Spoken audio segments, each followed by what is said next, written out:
Sobat Ekis, kembali lagi di Podcast Ekonomi Islam.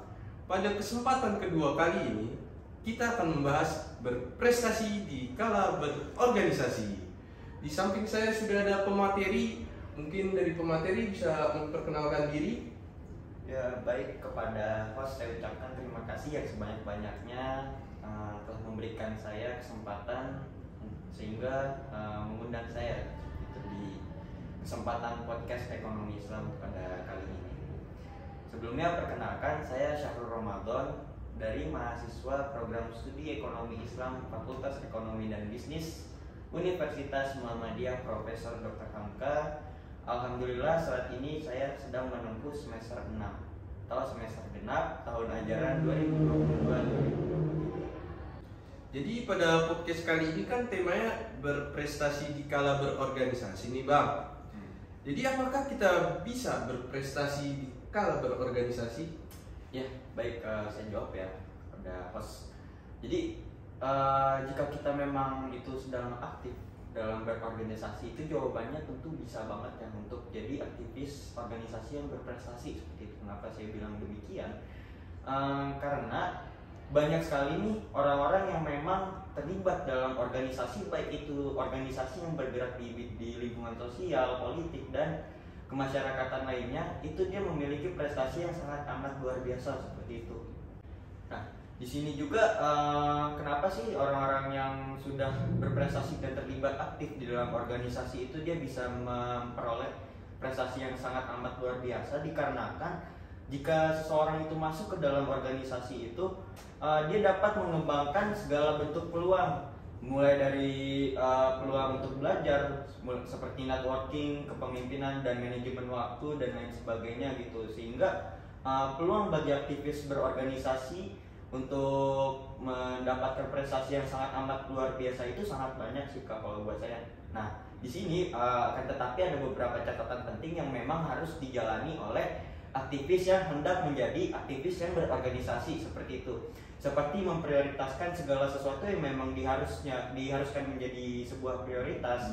Seperti katakanlah dari sang aktivis tersebut ada kegiatan akademik seperti perkuliahan ataupun tugas gitu. Dia harus memprioritaskan yang namanya tugas-tugas atau perkuliahan terlebih dahulu seperti itu.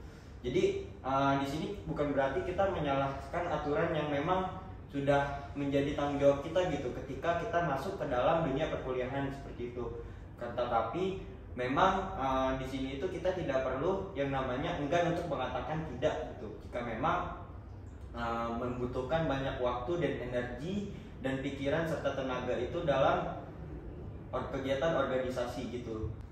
Berarti sangat bisa kita berprestasi di dalam berorganisasi ya Pak. Tapi kan setiap kita berprestasi kan pasti ada hambatannya tuh Kak. Khususnya kita sambil berorganisasi tuh hambatannya tambah besar. Jadi apa aja sih Kak hambatan-hambatan dan bagaimana cara mengatasinya menurut Bang Sahrul sendiri? Baik, host saya jawab ya. Untuk kendala atau hambatan yang selama ini memang saya alami selama berorganisasi dan menjadi mahasiswa yang taat akan akademiknya, itu pertama adalah terlalu banyaknya tuntutan waktu. Kenapa saya bilang tuntutan waktu itu banyak banget kalau misalnya aktivis itu dalam organisasi sambil berprestasi?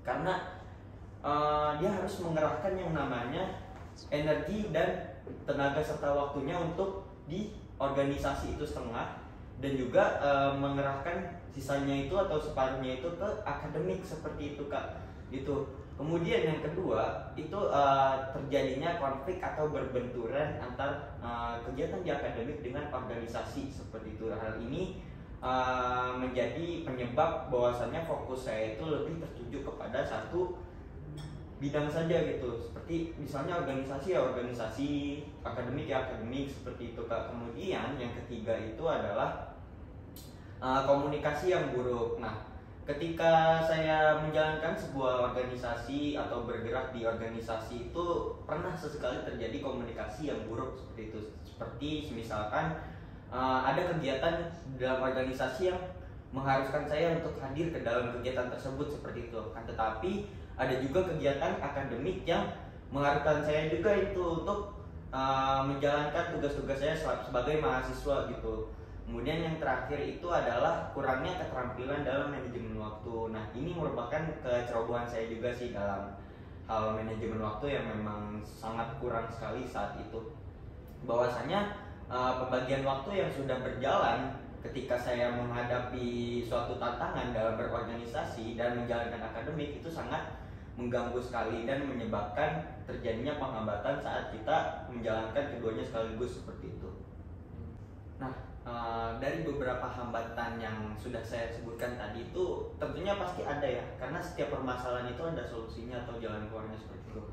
Untuk permasalahan yang pertama itu kan sudah jelas banget ya bahwasanya tuntutan waktu kita itu banyak di organisasi dan akademik gitu. Kita harus memecah dua waktu nih. Itu solusi yang saya tawarkan untuk permasalahan yang pertama itu atau hambatan yang pertama itu adalah kita harus bisa yang namanya memprioritaskan mana yang lebih penting gitu untuk dibagi waktunya antara di organisasi ataupun akademik seperti itu. Adapun jika memang di organisasi itu tidak mengharuskan atau tidak sangat genting gitu loh bahasanya, itu kita tidak apa-apa gitu untuk meninggalkan kegiatan yang tidak penting dalam organisasi gitu, yang dimana tidak penting di sini dalam artian tidak membutuhkan tenaga kita seperti itu. Karena saya yakin juga gitu bahwasanya di organisasi kita nggak 24 jam non-stop seperti itu, pasti tentunya ada jeda seperti itu. Tuh. Nah, untuk yang keduanya itu kita jangan sesekali khawatir ataupun takut untuk mengatakan yang namanya tidak gitu. Kita tidak berani yang namanya menolak, karena jika organisasi mengambil atau memakan banyak waktu, maka itu akan menjadi penyebab keduanya itu sekaligus terkendala seperti itu. Dikarenakan beberapa proyek ataupun tugas-tugas yang memang tidak penting bagi kawan-kawan seperti itu. Jadi jangan pernah takut untuk mengatakan yang namanya tidak atau penolakan seperti itu. Nah, untuk yang masalah komunikasi yang buruk itu bisa kita atasi dengan yang namanya komunikasi secara efektif, baik itu dengan rekan kerja di dalam organisasi maupun komunikasi dengan dosen ketika ada kegiatan di akademik.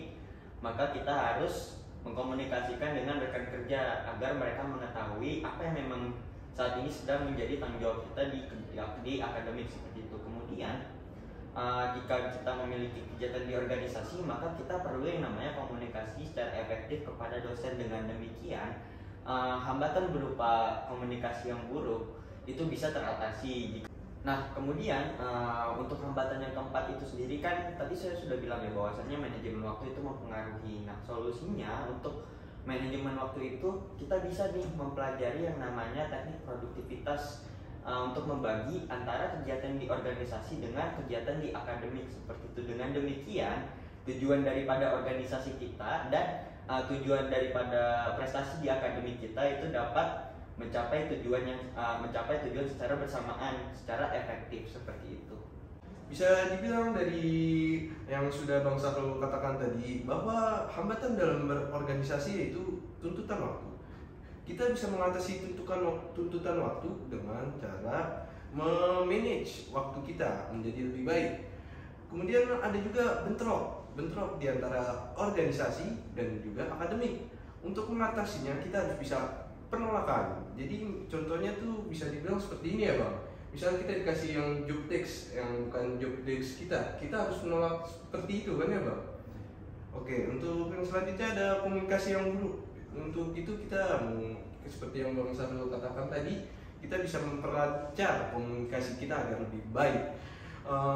Untuk selanjutnya kita akan menanyakan juga apa sih motivasi Abang untuk terus berprestasi di kala berorganisasi? Kan menurut saya itu sulit banget ya. Motivasi Abang tuh apa aja sih? Oke.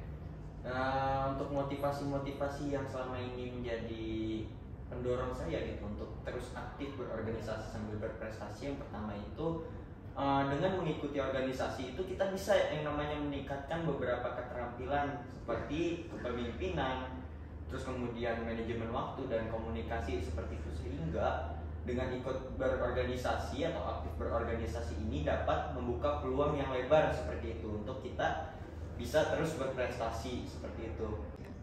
Kemudian yang kedua itu adalah memberikan dampak positif bagi banyak orang seperti itu. Karena yang saya rasa selama ini pun terbukti seperti itu. Dengan kita ikut berorganisasi itu kita dapat memberikan dampak-dampak positif bagi karena cakupan kita itu kan saat ini kan FEB KM UHAMKA ya, itu memberikan dampak positif bagi mahasiswa di FEB UHAMKA seperti itu. Nah, hal ini dapat menjadi motivasi kawan-kawan yang ingin terlibat dalam isu-isu sosial dan kontribusi positif untuk menciptakan suatu perubahan sambil berprestasi seperti itu.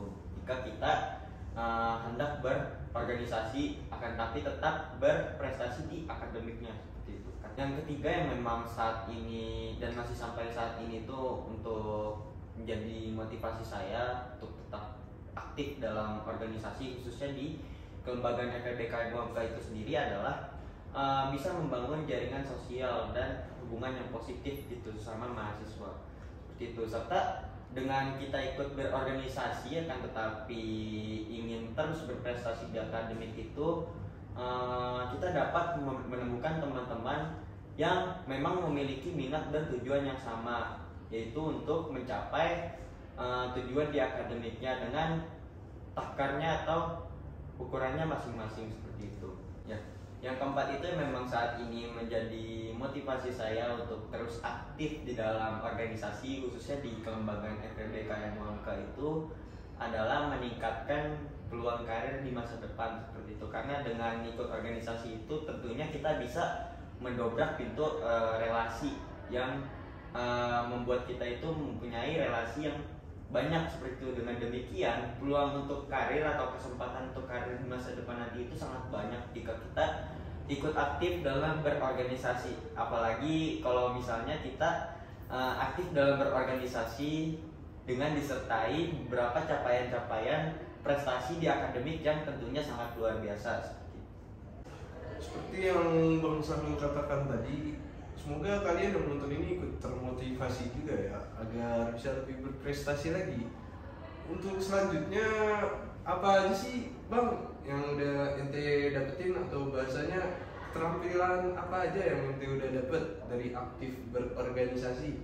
Baik, untuk keterampilan yang saya dapatkan selama saya aktif untuk berorganisasi khususnya di kelembagaan FEB KM UHAMKA ini, yang pertama sih tentunya keterampilan dalam hal kepemimpinan. Kenapa? Karena jika kita ikut organisasi itu tentunya dapat memberikan peluang yang sangat besar gitu untuk kita mempraktikkan kepemimpinan di dalam organisasi tersebut. Seperti sebagai contoh kita ambil yaitu mengambil keputusan, kemudian memimpin rapat dan memotivasi anggota dalam organisasi. Apalagi jika kawan-kawan di sini telah mengikuti pengkaderan tingkat dasar yang sudah dilaksanakan kemarin seperti itu. Nah, untuk benefit yang kedua yang saya dapatkan selama aktif dalam berorganisasi yaitu adalah manajemen waktu yang baik seperti itu. Karena tadi sudah sempat saya bahas ya, bahwasanya kan tentunya jika kita ikut berorganisasi kan tetapi kita juga masih aktif berprestasi ataupun terlibat dalam kegiatan akademik lainnya, itu tentunya kita memecah dua waktu untuk akademik dan organisasi seperti itu. Sehingga selama saya aktif dalam berorganisasi sambil aktif di akademik itu tentunya memberikan dampak positif bagi saya dengan adanya keterampilan daripada manajemen waktu yang baik seperti itu. Kemudian untuk benefit selanjutnya yang saya dapatkan selama aktif berorganisasi sambil berprestasi yaitu adalah komunikasi yang baik gitu. Dengan kita ikut aktif dalam berorganisasi juga sambil aktif di kegiatan-kegiatan akademik, apalagi mencapai sebuah prestasi, itu dapat meningkatkan komunikasi kita, baik itu sesama rekan kerja ataupun teman ataupun pimpinan dan mahasiswa se-Fakultas Ekonomi dan Bisnis UHAMKA seperti itu. Semua yang disampaikan oleh Bang Sahrul semuanya sangat dipakai untuk di dunia kerja nanti, seperti kepemimpinan, manajemen waktu, dan komunikasi yang baik. Kepemimpinan tentu dipakai karena dengan kepemimpinan Anda bisa mengorganisir anggota-anggota Anda Manajemen waktu, ya apalagi dong dengan manajemen waktu Anda bisa memanage waktu-waktu Anda lebih teratur. Dan komunikasi yang baik ya, dengan komunikasi yang baik ya tentu dengan berbicara satu sama lain tuh lebih lancar.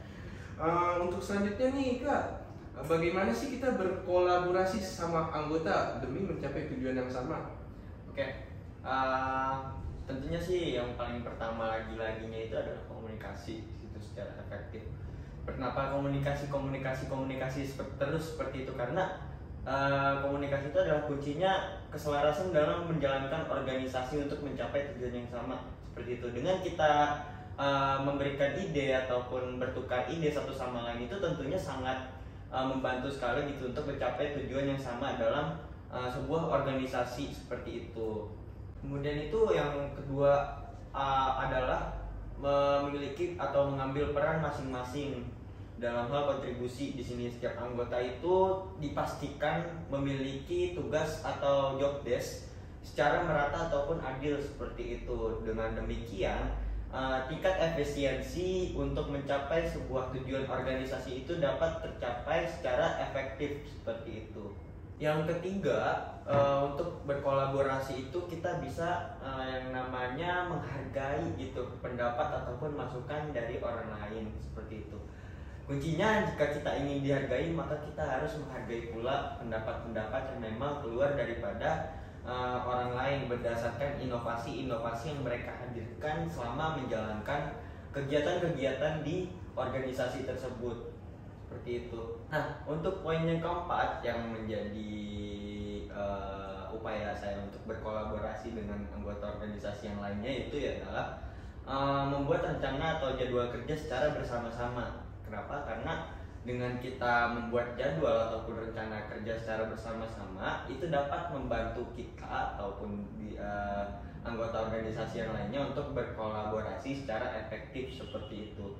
Yang selanjutnya itu adalah memberikan umpan balik ataupun feedback yang konstruktif atau sifatnya itu membangun gitu. Karena tentunya pada organisasi itu pasti ada yang namanya evaluasi seperti itu. Nah, ketika evaluasi itu diusahakan dari kawan-kawan di sini memberikan feedback ataupun umpan balik kepada kinerja daripada anggota organisasi yang lain itu sifatnya yang membangun gitu, kritik atau sarannya itu yang membangun gitu. Karena dengan kita memberikan feedback ataupun umpan balik yang konstruktif atau membangun itu, insya Allah kedepannya kita bisa mencapai tujuan organisasi secara bersama-sama seperti itu. Yang paling terakhir ini mungkin tentunya sih sudah sangat lumrah ya di kalangan orang-orang yang memang aktif dalam berkontribusi ataupun aktif di dalam organisasi seperti itu. Ini itu kita harus yang namanya bijak dalam menyelesaikan konflik seperti itu.